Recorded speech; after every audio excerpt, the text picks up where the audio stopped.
C'est aux environs de 4 heures que la macabre découverte a été faite. Il s'agit du corps inerte de Christophe Onana. Le jeune DJ de 25 ans était de passage dans ce snack bar dancing où il a l'habitude de donner un coup de main au personnel pour essayer de joindre les deux bouts. Je ne connais pas ce qui s'est passé. À 5 heures, je suis surpris que mon ami lance l'appel. Il me dit, on dit que tu es mort dans ton bureau. C'est où je prends la moto, directement maison mère. J'arrive, j'entre dans mon bureau. Je vois celui qui est couché étant mort dans mon bureau.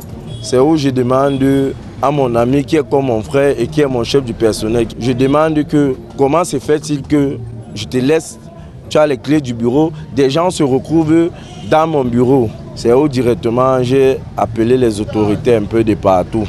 Selon les témoignages concordants, c'est en plein ébat sexuel avec l'une des serveuses que le jeune homme a avalé son acte de naissance. Bon, on a trouvé le monsieur mort et la jeune fille a été conduite au poste de police de Corbeil-Bissau. Après les dits du médecin qu'ils étaient en train de faire l'amour. Quand j'arrive dans mon bureau, il est complètement nu puisque j'ai posé la question à l'une de mes serveuses qui était là. Elle a dit qu'ils étaient en train de boire à tout moment. Les gens là disparaissaient, elle ne connaissait pas où les gens là partaient. Ça veut dire que quand ils disparaissaient, c'est dans mon bureau qu'ils entraient.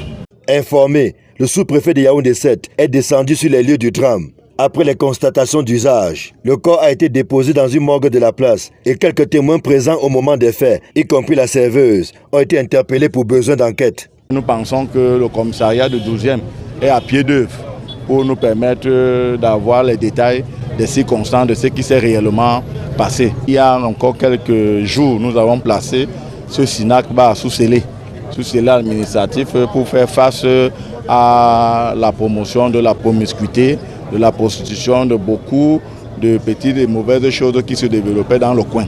Prise en otage par les nuisances sonores, les tapages nocturnes, la dépravation des mœurs et autres atteintes à la pudeur, les habitants de cette partie du quartier Yomaban appellent les pouvoirs publics au secours.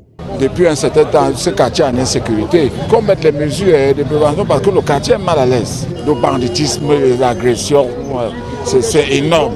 Après cette matinée agitée, les activités ont repris leur cours normal. Quant à l'établissement, il a été scellé pendant que dans les chaumières, les commentaires vont bon train.